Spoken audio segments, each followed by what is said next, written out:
Hello friends, good evening to all. एक बार फिर से आप सब लोगों का नर्सिंग एजुकेशन यूट्यूब चैनल के ऊपर हार्दिक स्वागत है। हम स्टार्ट करने जा रहे हैं नॉर्सेट 2023 के लिए एनक्लेस सीरीज जो हमने स्टार्ट की है, ये एग्जाम तक कंटिन्यू रहेगी। जितने भी एनक्लेस के एमसीक्यू है, टॉपिक वाइज आपके साथ सॉल्यूशन किया जाएगा और आप लोगों को कंसंट्रेशन के साथ में हर क्लास को अटेंड करते रहना है। और हम जो पढ़ रहे हैं वो क्या पढ़ रहे हैं, रेस्पिरेटरी सिस्टम के एमसीक्यू डिस्कस कर रहे हैं। होप सो आप सब लोगों का राजस्थान सीएचओ का एग्ज़ाम बहुत अच्छा हुआ होगा। जब मैंने राजस्थान सीएचओ का पेपर पढ़ा तो मुझे समझ में आया कि जो मैंने 50+ क्लासेज इस यूट्यूब चैनल के ऊपर अपलोड की थी, राजस्थान सीएचओ स्पेशल क्लासेस, तो उसके अंदर आपको जो है 50 से 60 MCQ directly without language change मिले होंगे। अगर आपने 50 के 50 सेशन अटेंड किए हैं तो उसके अंदर से आपको 50 MCQ directly without language change किए हुए आपको एग्जाम के अंदर मिले हैं। तो ये एक बहुत बड़ी बात है कि अगर इस तरीके से आप सब लोगों की हेल्प लगातार की जाए तो हो सकता है आप लोग जल्दी अपना टारगेट अचीव कर पाएंगे। और यही टारगेट के साथ में मैं एनक्लेस सीरीज आपके साथ डिस्कस कर रही हूँ, ताकि नॉर्सेट के अंदर आप सब लोग जो है छोटे से छोटे एमसीक्यू और बड़े से बड़े एमसीक्यू का अच्छे से जवाब दे पाए और उसी से आपका सिलेक्शन होगा। लगातार पढ़ाई करें। अगर आपको लग रहा है कि नॉर्सेट का एग्ज़ाम बहुत लेट है, हम पढ़ाई अभी थोड़े दिन रेस्ट करके बाद में करेंगे, तो ऐसा नहीं करना है। अभी से पढ़ाई करें, हर दिन पढ़ाई करें, क्योंकि कब पढ़ी हुई चीज़ कब एग्ज़ाम के अंदर आएगी ये चीज़ का हमें आइडिया नहीं है। मैंने आपको सीएचओ का जब एग्ज़ाम था उसके एक दिन पहले एनक्लेस सीरीज़ के अंदर सीओपीडी डिसऑर्डर के अंदर पर्स लिप ब्रीथिंग पढ़ाई थी, और वो आपके सीएचओ जैसे एग्जाम के अंदर पूछी गई है कि पर्स लिप ब्रीथिंग कौन से डिसऑर्डर के अंदर दी जाती है। तो उसके अंदर ऑप्शन में था सीओपीडी, जो कि मैंने जो रेस्पिरेटरी सिस्टम पार्ट 7 के अंदर सीओपीडी के एमसीक्यू आपको सॉल्व कराए, उसके अंदर सीओपीडी के अंदर पर्स लिप ब्रीथिंग करवाई जाती है, उसकी क्या टेक्निक रहती है, वो सारी चीज़ आपके साथ डिस्कस किए। तो हमें आइडिया नहीं है कौन सी चीज़ कब आ जाए। नर्सिंग के अंदर एक चीज़ आपको याद रखना है, इसका सिलेबस किसी भी एग्जाम के अंदर चेंज नहीं होता है। सारा सिलेबस जो है नॉर्सेट का, अगर आप सिलेबस एक बार कवर कर लेते हो तो उसके बाद में जितने भी और दूसरे एग्ज़ाम होते हैं, यूएसआईसी का हो गया, रेलवे का हो गया, सीएचओ का हो गया, या कोई और भी एग्ज़ाम हो गया, तो सब के अंदर चेंज रहता है। कभी भी बॉडी की फिजियोलॉजी चेंज नहीं होती। अगर आपने कार्डियोवास्कुलर सिस्टम अच्छे से पढ़ा है तो अगर उसमें से एमसीक्यू कहीं किसी भी एग्ज़ाम के अंदर बनेगा तो अपने हार्ट की पोजीशन इधर उधर नहीं होगी किसी भी एग्ज़ाम के अंदर। ये चीज़ को आपको एक कॉमन सेंस रखना है अपने अंदर, इस चीज़ को समझते हुए पढ़ाई करनी है। ऐसा नहीं है कि जैसे अदर जितने भी कंपटीशन एग्जाम रहते हैं उनके जीके चेंज होता है, उनके सब्जेक्ट चेंज होते हैं, अपने साथ ऐसा नहीं होता है। इसीलिए आप नर्सिंग के सिलेबस को एक बार अच्छे से पढ़े, उसके बाद में हर एग्जाम में आप रैंक निकाल सकते हो। तो इस चीज़ को फोकस करें और थ्योरेटिकल पोर्शन के साथ में एमसीक्यू सेशन को अटेंड करेंगे तो आपको और ज़्यादा अच्छा लगेगा, क्योंकि बहुत ज़्यादा एमसीक्यू सही होने के चांसेस भी रहेंगे आपके साथ। एन क्लास की बुक को पढ़ने से आपके माइंड के अंदर जो है डायरेक्टली इनडायरेक्टली कंसेप्ट क्रिएट होते हैं। ये चीज़ इंपॉर्टेंट है, क्योंकि नॉर्सेट के अंदर एमसीक्यू घुमा के पूछा जाता है। एज इट इज़ जो मैं आपको बता रही हूँ ऐसा ऐसा नहीं पूछा जाए, उसके आसपास की चीज़ को या उसके अंदर एक छोटी सी ट्रिक डाल के वो एमसीक्यू की लैंग्वेज घुमाते हैं और उसी से हम कंफ्यूज होकर गलत जवाब देते हैं। इस चीज़ को समझ के आपको क्या करना है, पढ़ाई करनी है। तो आज का हमारा फर्स्ट एमसीक्यू आपके सामने, the nurse has calculate low PO2 and PF ratio less then 150 a client with acute respiratory distress syndrome. मरीज़ क्या है, ARDS का है, एक्यूट रेस्पिरेटरी डिस्ट्रेस सिंड्रोम का है। उसके अंदर हमने ABG एनालिसिस किया तो अपने को क्या मिल रहा है, PO2 लो मिल रहा है और PF रेशियो लेस देन 50 मिल रहा है। तो इसके अंदर the nurse should place the client in which position to improve the oxygen ventilation distribution and drainage of secretion. इसके अंदर पूछा गया एक मरीज ARDS का है, उसके अंदर हमने जब ABG देखा तो उसके अंदर लो PO2 लेवल आ रहा है, यानी कि ऑक्सीजन का लेवल लो आ रहा है, और PF रेशियो उसके अंदर क्या आ रहा है, कम आ रहा है। तो अब ऐसी कंडीशन के अंदर नर्स कौन सी पोजीशन मरीज को देगी जिससे क्या है ऑक्सीजन जो डिस्ट्रीब्यूशन है उसका जो है उसको इम्प्रूव किया जा सकता है और सिक्रेशन का ड्रेनेज इफेक्टिवली किया जा सकता है। ये आपसे पूछा जा रहा है। ऑप्शन ए कह रहा है मरीज को सुपाइन पोजीशन के अंदर रखेंगे, ऑप्शन बी कह रहा है सेमी फाउलर पोजीशन, और ऑप्शन सी कह रहा है लेटरल पोजीशन, और ऑप्शन डी कह रहा है प्रॉन पोजीशन। आप सब लोगों को लगातार क्लास के अंदर अपना जवाब देते रहना है। अगर आपका जवाब गलत भी हो जाए कोई दिक्कत नहीं है, लेकिन वो एमसीक्यू आगे फ्यूचर में कभी आपका गलत नहीं होगा, इसीलिए लगातार एमसीक्यू का जवाब देते दे रहे हैं। अगर आपको पता है कि ARDS के अंदर एग्जैक्टली होता क्या है तो आप इसका जवाब अच्छे से दे पाएंगे। ARDS के अंदर होता क्या है, अपनी लंग्स के अंदर जो एल्वेओलाई सैक है वो क्या है, एयर फिल्ड कैविटीज़ है, और उसके अंदर अगर फ्लूइड का कलेक्शन हो जाए तो उस कंडीशन को अपन क्या बोलते हैं, ARDS बोलते हैं। ARDS कभी भी क्रोनिक डिसऑर्डर नहीं है, ये क्या है सडन क्रिएट होती है कंडीशन, किसी भी डिजीज़ की वजह से हो सकती है या किसी और ऑर्गन के खराब होने से ये क्रिएट हो सकती है कंडीशन। लेकिन होता क्या है ARDS के अंदर, नॉर्मली अपने दिमाग में क्या रहता है, जो मरीज अस्थमा और COPD का है उसके अंदर ARDS होता है, ऐसा नहीं है। वो अस्थमा और COPD क्रोनिक डिसऑर्डर है, वो आगे जाकर के ARDS में कभी भी कन्वर्ट हो सकते हैं, लेकिन वो डायरेक्ट कोच ARDS के नहीं होते हैं। इस चीज़ को आपको समझना है। ARDS के अंदर होता क्या है, जो अपनी एयर फील्ड सैक रहते हैं एल्वेओलाई के लंग्स के अंदर, उसके अंदर फ्लूइड का कलेक्शन होता है, उस कंडीशन को अपन बोलते हैं ARDS। और अगर आपने जो है कोविड काल था 2 साल का, उस कोविड के अंदर अगर आपने सुना है मरीज़ के अंदर कोविड निमोनिया होता था और मरीज़ जो है ARDS के अंदर जाता था, और ऐसी कंडीशन में मरीज़ को हम कौन सी पोजीशन दे रहे थे, प्रॉन पोजीशन दे रहे थे। तो प्रॉन पोजीशन से क्या होगा, मरीज़ को जब प्रॉन पोजीशन करवा के हम मरीज़ को सेडेट करके उसको क्या करते हैं, एंडोट्रेकियल ट्यूब इंसर्ट करके जो है वेंटिलेशन, उससे अपन क्या कहते हैं, इफेक्टिव वेंटिलेशन करवाते हैं। जब मरीज़ प्रॉन पोजीशन में रहता है तो एल्वेओलाई सैक जो है उसके अंदर जो है FRC बढ़ जाता है। FRC का मतलब होता है उसका जो फंक्शनल रिजर्व कैपेसिटी होती है लंग्स की, जो फंक्शनल रिजर्व कैपेसिटी, जितनी भी अपनी एल्वेओलाई सैक जो है, एल्वेओलाई सैक के अंदर जितनी भी जो है अपनी एल्वेओलाई जिंदा है, उसके अंदर जो है फंक्शनल रिजर्व कैपेसिटी को बढ़ा देती है प्रॉन पोजीशन। और इसीलिए एक्यूट रेस्पिरेटरी डिस्ट्रेस सिंड्रोम के अंदर कौन सी पोजीशन देते हैं अपन, प्रॉन पोजीशन देते हैं। और ये प्रॉनिंग सेशन जो है मरीज़ के अंदर 3 to 5 साइकिल होता है। कितना होता है, 3 to 5 साइकिल होता है। और कितने घंटे का एक प्रॉनिंग सेशन होता है, अगर ऐसा आपको पूछे तो 14 से लगाकर 16 हार का है ना, 14 से लगाकर 16 हार का एक प्रॉनिंग सेशन होता है। मरीज़ को क्या कहते हैं अपन, जेल पैड यूज़ करते हैं मरीज़ के बॉडी सपोर्ट के लिए, और एब्डोमेन वाले पार्ट को अपन क्या है नीचे फ्री रखते हैं, हेड को अच्छे से सपोर्ट करके लेटर साइड रखते हैं। मरीज़ को क्या करते हैं अपन, सेडेट कर देते हैं, और 16 हार तक लगातार प्रॉन पोजीशन के अंदर वेंटिलेट किया जाता है मरीज़ को, ताकि उसकी एल्वेओलाई क्या करे, इफेक्टिव वर्क करे, मरीज़ के अंदर ऑक्सीजन जो है SpO2 लेवल को बढ़ाया जाए कैसे भी करके। तो वो एक अपने पास सपोर्ट सिस्टम रहता है, कौन सा, प्रॉनिंग साइकिल रहती है। और एक प्रॉनिंग साइकिल जो है 14 to 16 हार की होती है। रेगुलर अगर आप किसी ICU के अंदर काम कर रहे हैं या पल्मो डिपार्टमेंट के अंदर कहीं काम कर रहे हैं अगर कोई भी, तो आप लोगों को पता होगा कि प्रॉनिंग सेशन क्या होता है, क्या इसके क्राइटेरिया रहता है, कितने घंटे तक मरीज़ को प्रॉन किया जाता है। और इसके भी कुछ क्राइटेरिया रहते हैं कि प्रॉन मरीज़ को कब किया जा सकता है, जब मरीज़ का PF रेशियो लेस देन 150 हो जाए, मरीज़ का SpO2 जो है लेस देन 70 आ रहा है, तो ऐसी कंडीशन के अंदर मरीज़ को प्रॉनिंग सेशन करवाया जाता है। नेक्स्ट MCQ अपना, which of the following intervention would be most likely to prevent the development of acute respiratory distress syndrome. मरीज़ के अंदर क्या है, कौन सा इंटरवेंशन आप लेंगे ARDS को प्रिवेंट करने के लिए, यानी कि एक्यूट रेस्पिरेटरी डिस्ट्रेस सिंड्रोम को प्रिवेंट करने के लिए आप कौन सा एडिक्वेट जो है मरीज़ के लिए ARDS को प्रिवेंट करने के लिए आप कौन सा एक्शन लेंगे, ये आपसे पूछा जा रहा है। ऑप्शन ए कह रहा है teaching cigarette smoking cessation, option B कह रहा है maintaining adequate serum potassium level, option C कह रहा है monitor client for sign of hypercapnia, option D कह रहा है replacing fluid adequately during hypovolemic state. तो हमने पढ़ा था ARDS के अंदर होता क्या है, ये एक एक्यूट कंडीशन है, और इस कंडीशन के अंदर क्या होता है, अपने एल्वेओलार सैक जो है उसके अंदर फ्लूइड का कलेक्शन होता है, और मरीज़ क्या हो जाता है, हाइपोवेंटिलेट हो जाता है। जहाँ पे एयर एक्सचेंज होती है, जहाँ पे गैसों का एक्सचेंज होता है एल्वेओलाई के अंदर, वहाँ पे अगर फ्लूइड आता है तो गैस प्रॉपर एक्सचेंज नहीं होती और मरीज़ का SpO2 फॉल हो जाता है, मरीज़ डेस्निक हो जाता है, बहुत ज़्यादा प्रॉब्लम रहती है मरीज़ को। तो वो कंडीशन को प्रिवेंट करने के लिए हम क्या करेंगे, ये आपसे पूछा जा रहा है। तो आप लोग अगर टीचिंग दे रहे हैं सिगरेट स्मोकिंग सजेशन का, ये कंडीशन जो है रेस्पिरेटरी डिसऑर्डर कोच करती हैं। सिगरेट स्मोकिंग एक बात सही है, लेकिन ये ARDS का डायरेक्ट कोच नहीं है, तो ये आपको नहीं करना है।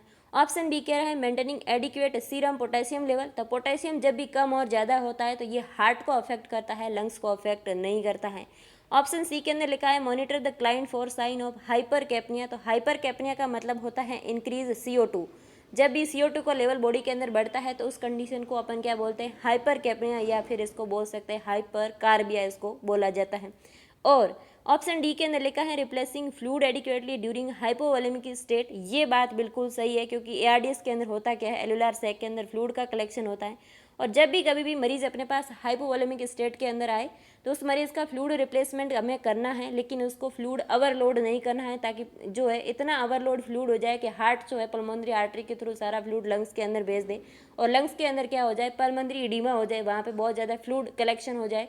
वो कंडीशन क्या कोज कर सकती है ARDS को। इसीलिए जब भी मरीज़ हाइपोवोलेमिया वाला अपने पास आता है तो उसको क्या करना है, प्रॉपर मेंटेनिंग फ्लूइड देना है, उसके अंदर फ्लूइड का ओवरलोड नहीं करना है। अगर ओवरलोड किया तो ये मरीज़ जो है ARDS के अंदर जा सकता है।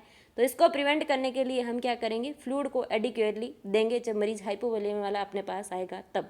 नेक्स्ट MCQ अपना, the nurse interpret which of the following as a early sign of acute respiratory distress syndrome in client at risk. मरीज के अंदर जो है अर्ली साइन क्या आएगा जब मरीज क्या है ARDS के साथ में अपने साथ है। तो आपके पास जब मरीज आ रहा है तो मरीज के अंदर सबसे पहला साइन क्या आएगा ARDS के अंदर, ये आपसे पूछा जा रहा है। ऑप्शन ए कह रहा है elevated carbon dioxide level. Option B कह रहा है hypoxia not responsive to oxygen therapy. Option C कह रहा है मेटाबॉलिक एसिडोसिस हो जाएगा मरीज के अंदर। ऑप्शन डी कह रहा है सीवियर अनएक्सप्लेन्ड इलेक्ट्रोलाइट इम्बैलेंस हो जाएंगे। तो ARDS के अंदर कभी भी सीवियर इलेक्ट्रोलाइट इम्बैलेंस नहीं होते हैं, और अगर हो भी जाए तो ये कंडीशन जो है कोज नहीं करती हैं ARDS को, ये चीज़ ध्यान रखना है। मरीज अगर ARDS का है उस मरीज के अंदर मेटाबॉलिक एसिडोसिस हो सकता है, लेकिन ये जो है अर्ली साइन नहीं है। ये क्या है, अर्ली साइन नहीं है। ऑप्शन बी कह रहा है hypoxia not responsive to oxygen therapy. ये बात बिल्कुल सही है कि मरीज के अंदर हाइपोक्सिया हो रहा है जब ये ARDS होता है तो एल्यूलाई के अंदर गैसों का एक्सचेंज नहीं होगा। ऐसी कंडीशन के अंदर मरीज की SpO2 लेवल फॉल होती है, और हम अभी क्या करें, मरीज को कितना भी ऑक्सीजन लगा रहे हैं वो उसको रेस्पॉन्ड नहीं कर रहा है, क्योंकि एल्यूलाई सैक के अंदर क्या है, फ्लूइड है, और वो फ्लूइड गैसों का एक्सचेंज नहीं होने दे रहा है। तो ऐसी कंडीशन में अगर आप ऑक्सीजन थेरेपी दे भी रहे हो तो मरीज उस हाइपोक्सिया को रेस्पॉन्ड नहीं करता है। उस मरीज के अंदर क्या होने लग जाता है, हाइपोक्सीमिया होने लग जाता है, यानी कि ब्लड के अंदर जो है ऑक्सीजन का लेवल कम होने लग जाता है। तो ये बात बिल्कुल सही लिखी हुई है। कार्बन डाइऑक्साइड लेवल बढ़ सकता है, लेकिन ये क्या है, अर्ली साइन नहीं है। अर्ली साइन क्या है, मरीज को हाइपोक्सिया कंटिन्यू हो रहा है, अगर आप उसको ऑक्सीजन दे भी रहे हैं फिर भी उसके अंदर हाइपोक्सिया हो रहा है, उसकी सैचुरेशन फॉल हो रही है, तो ये ARDS का अर्ली साइन है। Option B is the correct answer. Next MCQ अपना, which of the following intervention would the nurse anticipate the client who has been diagnosed with the acute respiratory distress syndrome। ये क्या है, respiratory distress syndrome। मरीज के अंदर क्या है, ARDS diagnose है, उसके अंदर आप क्या इंटरवेंशन लेंगे, ये आपसे पूछा जा रहा है। ऑप्शन बी कह रहा है ट्रेकेओस्टोमी कर देंगे मरीज के अंदर। ऑप्शन बी कह रहा है use of nasal cannula. Option C कह रहा है मैकेनिकल वेंटिलेशन। ऑप्शन डी कह रहा है इंसर्जन ऑफ चेस्ट ट्यूब। तो ये जो फ्लूइड है ये कहाँ पे कलेक्ट हुआ है, एल्यूलाई सैक के अंदर है, ना कि प्लूरल स्पेस के अंदर है। तो ऐसी कंडीशन में अपन चेस्ट ट्यूब नहीं लगाते हैं। ICD अपन कौन से मरीज के अंदर लगाते हैं, जिसके अंदर हीमोथोरेक्स, पायोथोरेक्स या न्यूमोथोरेक्स होता है। वो कहाँ पे कलेक्शन होता है, प्लूरल स्पेस के अंदर होता है, लंग्स के बाहर वाली कैविटी के अंदर होता है। तो उस फ्लूइड को निकालने के लिए ICD डालते हैं, इस फ्लूइड को निकालने के लिए ICD नहीं डालते हैं। इसके अपन क्या करते हैं, मरीज को इंट्यूबेट करने के बाद में प्रेशर सपोर्ट पे रखते हैं मरीज को, ताकि उस प्रेशर से क्या है, उस एल्यूलाई सैक को धीरे धीरे खाली किया जा सके, और मरीज को प्रोनिंग सेशन करवाया जाता है। ऑप्शन ए के अंदर लिखा है मरीज को ट्रेकेओस्टोमी करेंगे, तो एक्यूट कंडीशन के अंदर ट्रेकेओस्टोमी की जरूरत नहीं है। अगर ऐसा मरीज हॉस्पिटल के अंदर जो है इनिशियली अपन क्या करते हैं, उसको ET ट्यूब डालते हैं, जो है एंडोट्रेकियल ट्यूब डालते हैं। फिर हमें लगता है कि इसका डायग्नोसिस ऐसा है कि ये मरीज जो है कम से कम हॉस्पिटल के अंदर 4 to 5 मंथ स्टे करेगा या 14 डेज से ज़्यादा स्टे करेगा।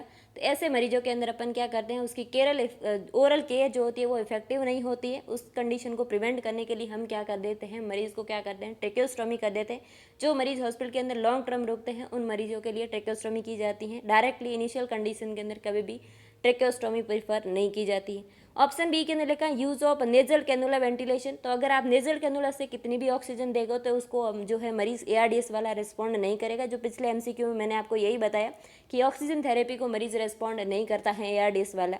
तो ऐसी कंडीशन में अपन क्या करते हैं, मैकेनिकल वेंटिलेशन पे डालते हैं, और किसके साथ में, ET ट्यूब के साथ में एंडोट्रेकियल इंट्यूबेशन करते हैं, और मरीज को मैकेनिकल प्रेशर सपोर्ट वेंटिलेशन पे डालते हैं, ताकि उस प्रेशर से एल्यूलाई सैक के अंदर जो फ्लूइड कलेक्ट हुआ वो धीरे धीरे बाहर जा सके और मरीज को प्रोनिंग सेशन करवाया जाता है। तो इसका आंसर क्या है, C is the correct answer. Next MCQ अपना, Which of the following condition can place a client at risk for acute respiratory distress syndrome। ये सारे के सारे आज MCQ है, वो किसके हैं, ARDS के हैं, ताकि आपको ARDS क्लियर हो जाए।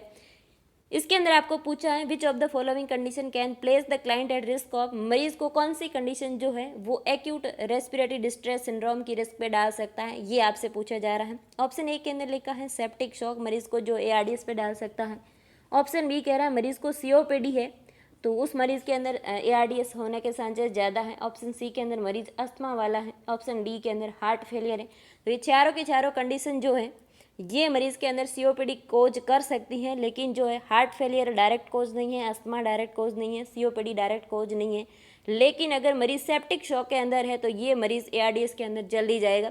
कैसे, अगर जो है सेप्टिक शॉक, या तो मरीज के अंदर क्या है हाइपोवोलेमिक शॉक है, या सेप्टिक शॉक का मतलब है ग्राम नेगेटिव वाले जो बैक्टीरिया रहते हैं अगर उसका इन्फ्लामेशन होता है मरीज के अंदर, तो वो क्या है, मरीज़ की लंग्स की जो फिजियोलॉजी है उसकी इंसल्ट करते हैं और उससे मरीज़ जो है ARDS के अंदर चला जाता है।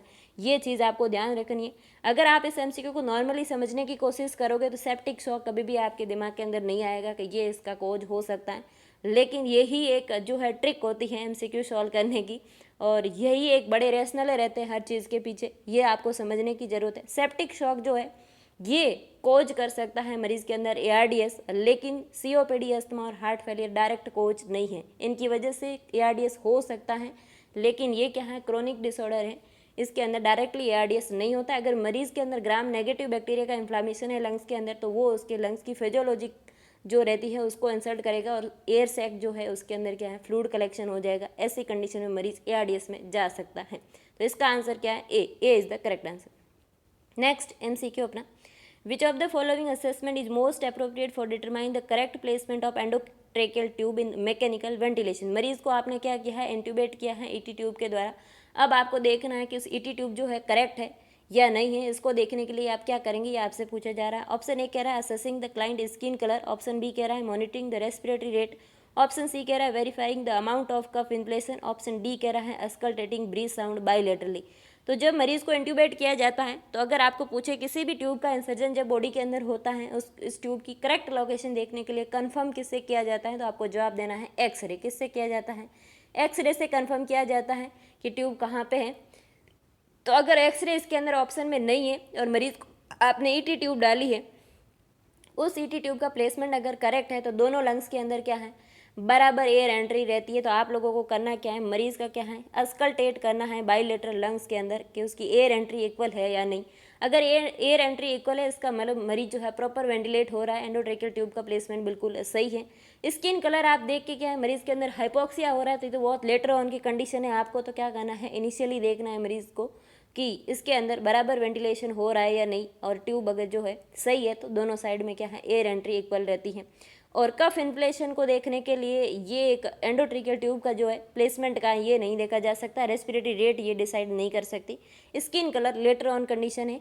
और मोर कंफर्मेटिव क्या होता है, तो कंफर्मेटिव क्या रहता है, एक्सरे। लेकिन जो है इनिशियली आपको प्लेसमेंट को देखने के लिए आपको क्या करना है, एंडोट्रिकल ट्यूब अगर सही प्लेस है तो दोनों लंग्स के अंदर एयर एंट्री इक्वल रहती है, ब्रीथ साउंड को आपको अस्कल्टेट करना है बायलेटरल लंग्स के अंदर।